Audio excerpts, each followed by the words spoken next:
The morning Madeline Sharp grabbed my mailbox and lit herself up like a faulty Christmas ornament. The whole street seemed to freeze. There was this sharp crackle, a tiny blue flash, and the mighty president of Cedar Ridge Estates HOA launched backward off my curb like she'd just grabbed a live snake. Her scream shot down Cedar Ridge Lane, high and sharp enough to wake every dog, baby, and guilty conscience within 50 yards. And I stood at my front window with a mug of coffee in my hand and whispered to myself, half calm, half shaking, lesson delivered. She stood there on my lawn, shaking her hand, eyes wild, hair frizzed out with static, staring at my perfectly ordinary-looking mailbox like it had personally betrayed the Constitution, and all I could think was, "You did that to yourself, Madeline. You've been stealing from me for months, and you finally met something you can't bully." 8 months earlier, life on Cedar Ridge Lane had been exactly what I thought I wanted: quiet, predictable, aggressively normal. After years freelancing from noisy apartments and coffee shops, I'd finally bought my dream little colonial. Maple tree in the front yard, white fence, black metal mailbox that looked like it belonged on a postcard. I'm Ethan Cole, I work from home. Which means that little box at the curb doesn't just bring junk, it brings checks, contracts, tax papers, my entire livelihood in paper form. So at first, when flyers and coupons went missing, I just blamed the wind. Then my bank statement never showed, my insurance renewal vanished, and 1 week my tax documents and a major contract just didn't arrive. Next thing I knew, I had a late fee, a pissed-off client, and 50 grand worth of work dangling because a piece of paper had disappeared in the 12 feet between the street and my front door. I called the post office, sat on hold, finally got a woman named Marcia who tapped on her keyboard and told me, in that tired government tone, that everything for 127 Cedar Ridge Lane had been scanned as delivered. And I remember staring out the window at that quiet little box and saying, then either my mailbox is a portal or somebody's stealing from me. She gave a nervous chuckle and bailed on the call before I could ask about cameras. A few days later, while I was chatting with my retired neighbor Grace Miller, the kind of woman who knows every living soul within 3 blocks and what time their trash goes out, I mentioned my missing letters. She frowned, glanced up and down the street, and said, in that low gossip voice, "You know Madeline's been doing her little inspection walks again, opening people's boxes, says she's checking for aesthetic violations and misdelivered mail." I knew who she meant. Everybody did. Madeline Sharp, mid-50s, pastel blazers, pearls, a white SUV that looked like it had its own cleaning staff. She was the self-appointed queen of Cedar Ridge Estates HOA. The kind of person who smiles like you've already failed an exam you never signed up to take. She once fined a guy down the street because his trash can stayed out 3 hours past the approved window. Had a landscaper fired because he trimmed her hedge asymmetrically. She talked about community standards like they were scripture and the rest of us were sinners. Still, I didn't want to accuse anyone without proof, so I did what any mildly tech-savvy millennial with a grudge would do. I bought a tiny motion-activated camera, tucked it inside a wooden birdhouse next to my mailbox, pointed straight at the slot, tested it a couple of times by grabbing my own mail. It worked perfectly. Then I waited. For 3 days, nothing. The mail truck came, dropped stuff off. I picked it up, started to think maybe I was just paranoid and the wind really was out to ruin my credit score.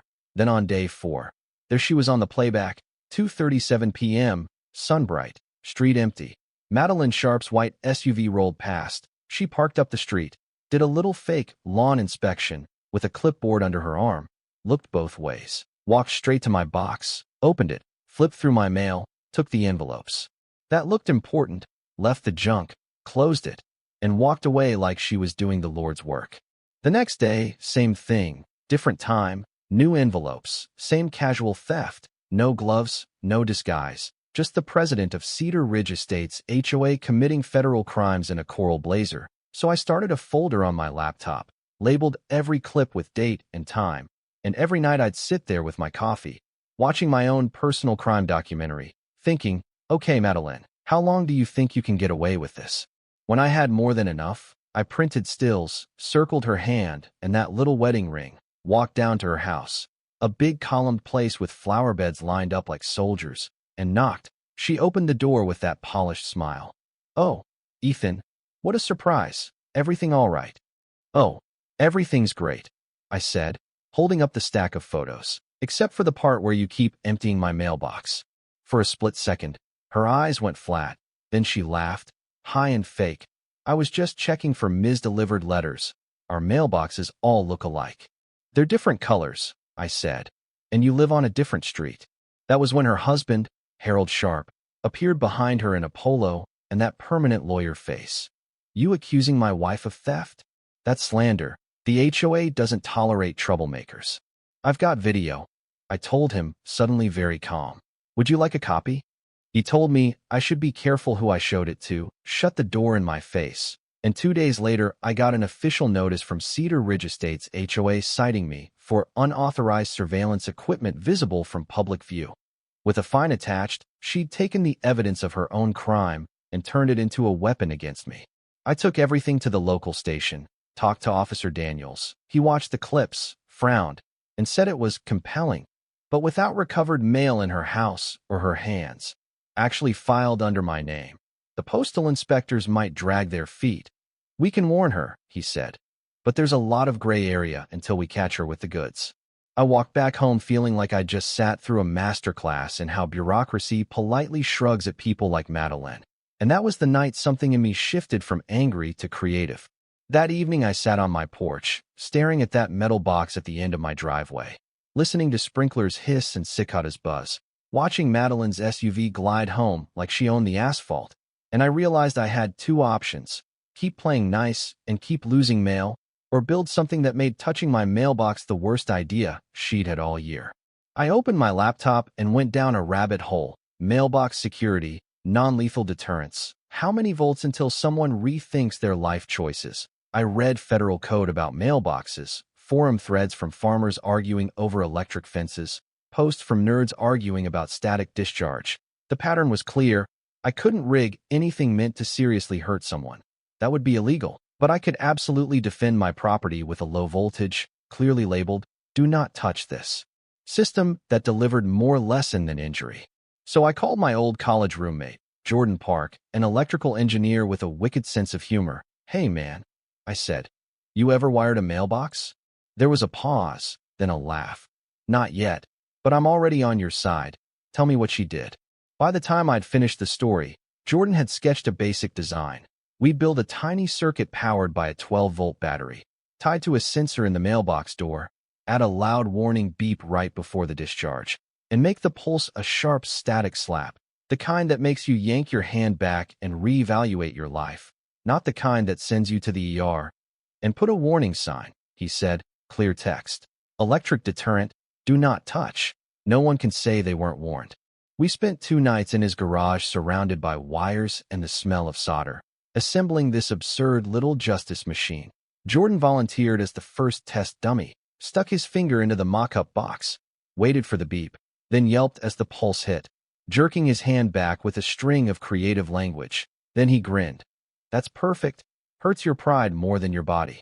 We tuned it down a little, added insulation, waterproofed everything, built in a simple timer so the system was disabled during normal USPS delivery hours, plus a hidden switch inside my house so I could cut power whenever I needed. We mounted a small weatherproof box under the mailbox post to hide the hardware, ran the wiring cleanly, and added one more motion camera with audio, because if Madeline was going to perform, I wanted good footage. Then I printed the ugliest, most legally boring sign I could design: black letters on white plastic. "Private property. Electric deterrent. Do not touch mailbox." No emojis, no jokes, just plain English. I bolted it directly to the post, stepped back with Jordan, and for the first time in months, I felt like I wasn't just reacting, I was drawing a line in steel and current. The next morning, I armed the system, checked the cameras, and sat at my desk by the front window with my coffee, heart beating a little faster than usual. The mailman came right on time, dropped in some envelopes, walked away. Timer kept everything off. No beeps, no drama. By early afternoon, the street settled into that lazy suburban hum. Kids on bikes, dogs on leashes, sprinklers misting the same grass Madeline loved to measure. Then her white SUV turned onto Cedar Ridge Lane. Like the third act entrance in a movie, she parked a little farther down than usual, stepped out in a pale blue blazer, clipboard tucked under her arm, sunglasses on. The whole I run this place. Energy. She pretended to inspect a neighbor's bush, then headed straight for my mailbox. I hit record on both cameras and just watched. She glanced at the sign. I saw her eyes flick over the words electric deterrent. Saw her lips press together. Then that stubborn little tilt of her chin, like rules are for other people. She opened the mailbox, saw the stack I'd accidentally left in there. Junk on top. A couple of very official-looking envelopes underneath, and reached in. The warning beep went off, sharp and high. It echoed just enough to make a couple of heads turn down the block. She flinched, looked back toward my house. Then, because people like Madeline Sharp don't walk away from boundaries, she shoved her hand deeper in like she was daring the universe to stop her. The jolt hit, and her whole body snapped backward. Her clipboard flew, one heel slipped off the curb, and she let out a scream that sounded like someone had electrocuted her ego more than her fingers. She landed on the grass, shaking her hand. Hair puffed up just enough to be hilarious on camera, and for a few long seconds, she just stared at the mailbox like it had betrayed her personally. Then her face melted from shock into rage, and she marched straight toward my front door. She pounded on it like she was trying to break in by force of indignation alone. I counted to 3, took a breath, opened it with the calmest face I could manage. She stood there, mascara smudged, blazer wrinkled, eyes blazing, and screamed, "You're insane, you assaulted me. You booby-trapped your mailbox. I could have died." I pointed to the sign. "You touched clearly marked private property after I asked you. And the police, to make you stop tampering with my mail. That's a non-lethal deterrent, Madeline. There's more electricity in a cheap fence charger." Her husband Harold stomped up behind her. Phone already recording. "We're calling the cops. This is assault. The HOA will have you removed from the neighborhood. You can't just electrocute the president of Cedar Ridge Estates HOA." "Great," I said. "When the officers get here, we can all watch the footage together, the part where you've been emptying my mailbox for months. That's a federal issue, by the way, not an HOA one." For the first time, there was a flicker of doubt in Harold's eyes, but they'd already dialed, and within 10 minutes a cruiser pulled up. Officer Daniels stepped out, notebook ready, looking like a man who'd seen more than enough HOA drama for one career. "All right," he sighed. "Who wants to go first?"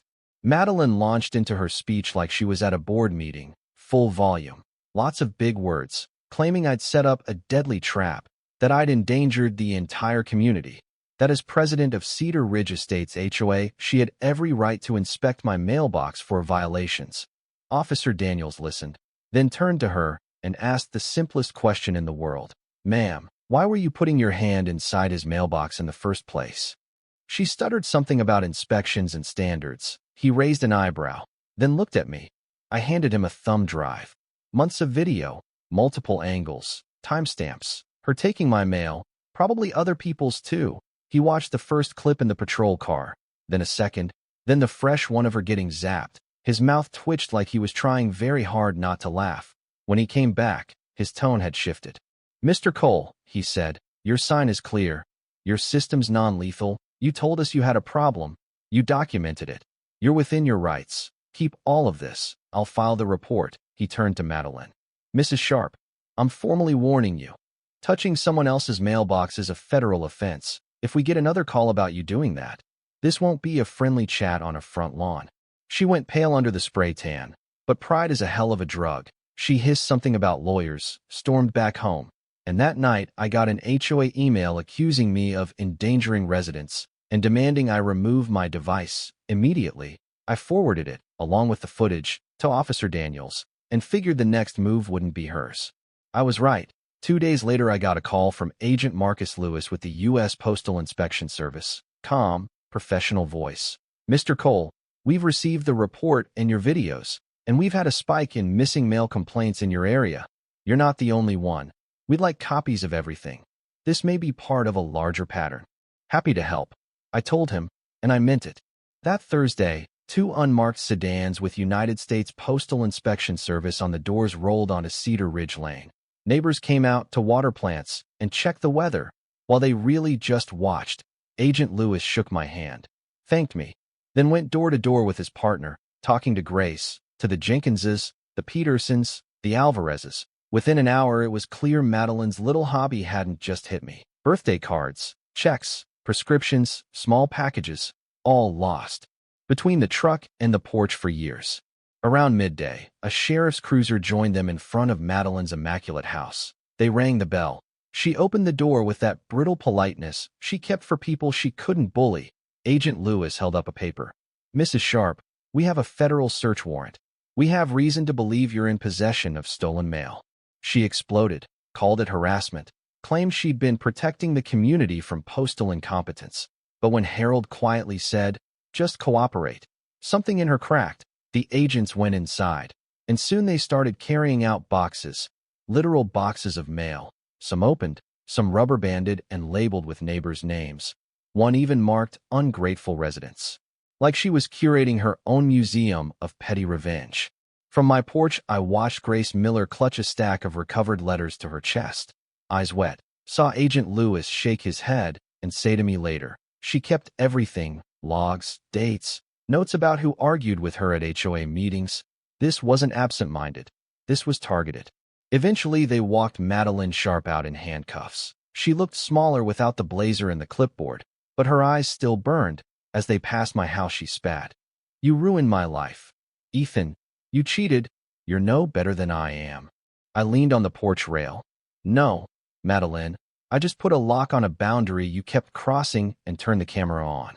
The whole cul-de-sac started clapping, not loud and wild, just this steady, exhausted applause that sounded like a long exhale. Harold stood at the curb, suitcase in hand, and when the cars pulled away, he walked over and said quietly, "I should have stopped her years ago. She thought that title meant she could do anything." "Power's a dangerous thing when nobody ever tells you no," I said, and he gave a sad little laugh and drove away to a hotel instead of back into that house. In the weeks that followed, Agent Lewis' team delivered stacks of recovered mail to people's doors. It turned the street into a strange little festival of lost time. I watched Grace open a card from her late husband that had vanished 2 years before he passed, her hands shaking as she read his handwriting telling her to keep smiling. There's still goodness in the world. She hugged that card like a piece of him had come back, then looked at me with tears in her eyes and said, "You didn't just protect your own box, sweetheart. You gave all of us something back." Meanwhile, Cedar Ridge Estates HOA imploded. There was an emergency meeting at the community center, Madeline's nameplate removed from the front table. The board openly admitting they'd let her run wild for too long. They voided a whole stack of bogus fines, rewrote the rules to keep board members away from private data and deliveries, promised term limits, and actual oversight. They even asked me, the guy with the electrified mailbox, if I'd consider serving on the new board. I laughed and told them, "I'm better with wires than politics, but I'm glad you're finally acting like neighbors instead of hall monitors." When Madeline went to court on federal mail theft charges, I went, not to gloat, just to see it through. She stood there in a beige suit, looking like someone had unplugged her from the power source she'd been feeding on for years. The judge didn't buy any talk about stress or civic duty gone too far. He called it what it was: theft, abuse of position, a long pattern of cruelty hidden behind the word community. He sentenced her to time in federal custody, restitution, and barred her from ever holding a position with Cedar Ridge Estates HOA again. When reporters asked me outside how it felt, I just said, "Honestly, I just wanted my mail back. The rest is on her." Months later, the neighborhood felt completely different. Kids rode bikes without someone measuring the noise. People painted doors colors they actually liked. The HOA newsletter talked about block parties and movie nights instead of fines. Someone brought a cake shaped like a mailbox with little icing lightning bolts to a potluck. Jordan raised a beer and toasted to 12 volts of justice and one very stubborn homeowner. And for the first time since I'd moved in, Cedar Ridge Lane felt like a real community instead of a stage for one woman's need for control. One morning, I opened my mailbox and found a single postcard with no return address, just a photo of a gray federal facility and a line of handwriting I recognized instantly. "You might have one, but you still played dirty."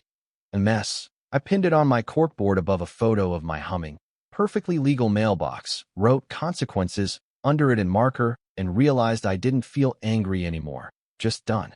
Sitting on my porch that evening, watching the sun slide through the maple branches, listening to kids laugh where tense silence used to live, I understood something I don't think I'd really put into words before.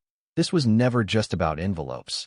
It was about boundaries, about the line between leadership and control, between being kind and being a doormat, between revenge and simply refusing to be stolen from one more time.